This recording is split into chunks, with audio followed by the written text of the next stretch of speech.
Break બાદ સ્વાગત છે આપનું આપણું ગુજરાતમાં પૂરની સ્થિતિમાં ફસાયેલા લોકો રેસ્ક્યુ ટીમની રાહ જોઈ રહ્યા છે તો કેટલાક લોકો ના છૂટકે મંદિરમાં આશરો લઈ રહ્યા છે। પાણીનો પ્રવાહ એટલો ભયાનક છે કે લોકો બેઘર બની ગયા, લાચાર બની ગયા। બનાસકાંઠાના ઢીમા ગામના આ દ્રશ્યો છે જ્યાં અનેક લોકોએ મંદિરમાં આશરો લીધો છે। તો મંદિરમાં આશરો લઈને તેમનું જીવન તેઓ બચાવી રહ્યા છે। આ એક પરિવાર છે જે મંદિરમાં આશરો લઈને તેમનું જીવન બચાવી રહ્યો છે।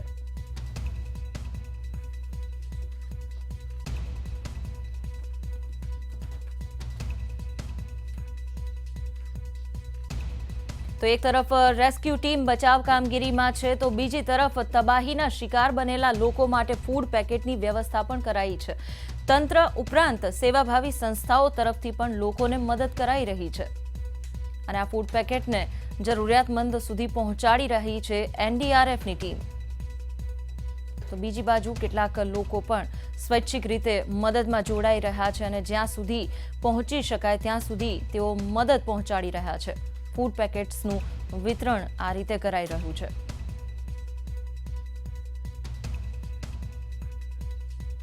બનાસકાંઠાના ઢીમા ગામમાં જાણે કે તારાજી છે। આ ગામ સંપર્ક વિહોણું છે। ગામની ચોતરફ પાણી છે। લોકોના ધંધા રોજગાર ઠપ થઈ ગયા છે। ખાવાના પણ ફાંફા છે। કેટલાક લોકો ફસાયા છે જેઓ રેસ્ક્યુ ટીમની રાહ જોઈ રહ્યા છે અને કેટલાક લોકો ઢીમા ગામમાં એ પરિસ્થિતિમાં છે કે તેઓ કોઈ પણ પરિસ્થિતિમાં તેમનું નિવાસસ્થાન છોડવા માટે તૈયાર નથી।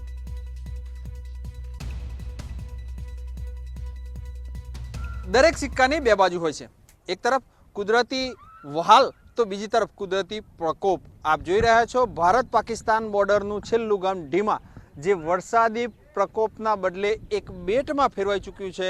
સમગ્ર ગામમાં માત્ર પાણી પાણી ને પાણી જોવાઈ રહ્યું છે। એક તરફ એનડીઆરએફની ટીમો ગામમાં ફસાયેલા લોકોને બહાર કાઢવા માટે કામે લાગી છે તો બીજી તરફ અંદર ફસાયેલા લોકો અત્યારે પણ હાલ સ્થાનિક સહાય મેળવવા માટે વલખા મારી રહ્યા છે।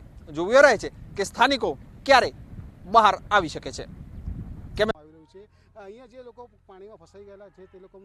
બનાસકાંઠામાં અનેક લોકો ફસાયેલા છે। કેટલાકને રેસ્ક્યુ કરી દેવાયા છે। ફસાયેલા લોકો તેમના જીવ બચાવવાના પ્રયત્નમાં લાગ્યા છે।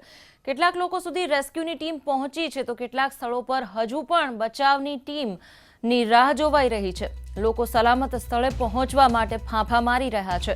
તો બનાસકાંઠા આખું જળમગ્ન થઈ ગયું છે અને અહીં હજુ પણ અંતરિયાળ કેટલાક એવા વિસ્તારો છે કે જ્યાં સુધી મદદ નથી પહોંચી શકી। લોકો તેમના ઘરમાં પાણી ભરાયા પછી છત પર પહોંચીને તેમનું જીવન બચાવી રહ્યા છે અને સતત કેટલાય દિવસથી અવિરત વરસતા વરસાદ વચ્ચે તેઓ રાહ જોઈ રહ્યા છે કે જળસ્તર ક્યારે ઓછું થાય અને તેઓ આ પરિસ્થિતિમાંથી બહાર આવે। તો બનાસકાંઠાના મોટા ભાગના વિસ્તારો આકાશી આફતથી પરેશાન।